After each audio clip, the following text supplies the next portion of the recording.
Hi, I'm Kurt with Travers Tool Company. Have you ever needed to mount a lathe chuck to a rotary table for a milling operation?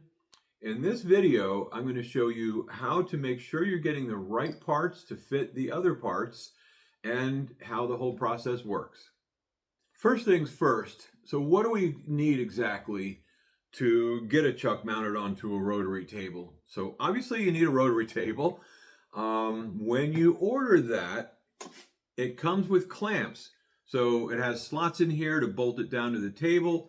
If the slots aren't the right size, no problem. They got you covered. It's got a clamp for the one side and another style clamp to go in the back that fit the machine perfectly. It has the bolts, the nuts, the washers, everything you need is included in the kit. All right, so that's the rotary table. Next thing we need to get is the lathe chuck. So this one's just a little 3-jaw chuck. That's usually what ends up on these things. And with the lathe chuck, this particular one it's a smaller one. So this one, as in other smaller ones, includes a spare set of jaws. So the ones that are on here are outside jaws, and the other set are inside jaws. On the bigger chucks, there are bolts that hold these jaws together. There's a top jaw and a master jaw for each one, and they assemble together with 2 screws. So you just take the top off, turn it 180 degrees, and screw it back on again. The smaller ones don't have that. You have to remove the whole jaw to put it back on, but they're included. Also with the chuck is 3 screws to go into the screw holes on the back of the chuck. So however you're mounting it, there for that. And then obviously a chuck key to tighten and loosen it with. And then, so we have the rotary table, we have the chuck, and what's going to hold these two things together is the mounting plate, also known as a backing plate. It's called that because it mounts onto the back of a plain back lathe chuck. So that goes right on there, screws together, and the assembly then goes onto the rotary table. So a lot of people get a rotary table. This particular one is a 6-inch rotary table. They get a 6-inch mounting plate and a 6-inch lathe chuck. Makes sense, right? I mean, it seems obvious that's what would all work on it, but it isn't. It won't work. It won't fit.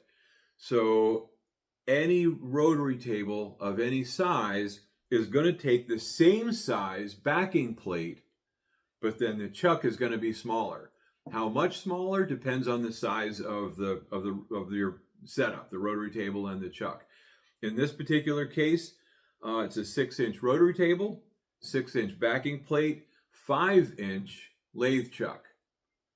Okay, let me explain why. So the first thing we're going to do is put the mounting plate. After everything is cleaned up, there's a lot of surface junk on here, stuff to just prevent it from rusting. So clean it up really nice and just slide that mounting plate onto the chuck. And it's got 3 holes in there. So you simply line up the holes.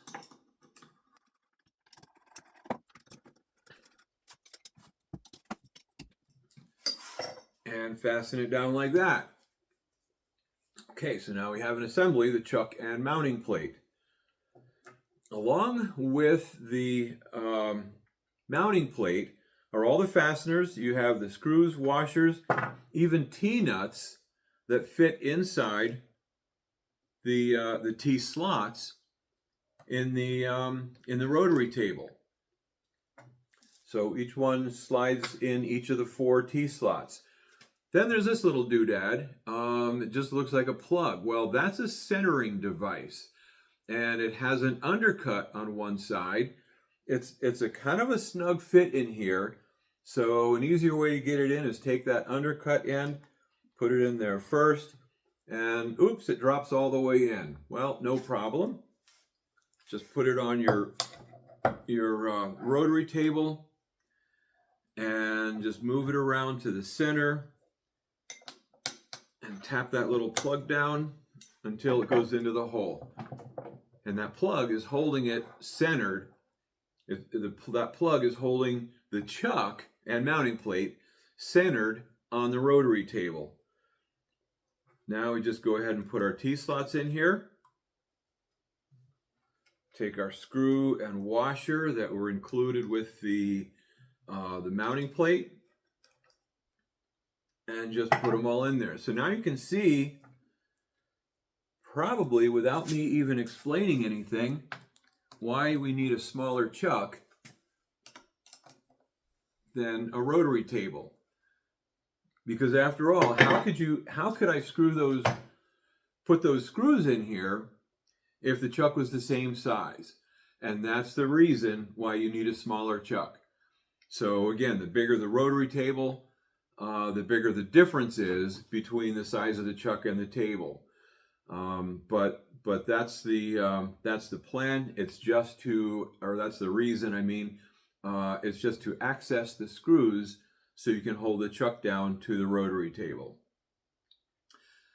So follow the links that are included below this video, and you'll be able to see the sizes that you need. The part numbers will be there. Everything that you need to get the size rotary table and chuck that you need, so you don't have to return something which is not only expensive but a waste of time as well. When you could have been making chips, now you're waiting for something to be delivered. So as always, stay tuned, see what's coming up next. Thanks for watching.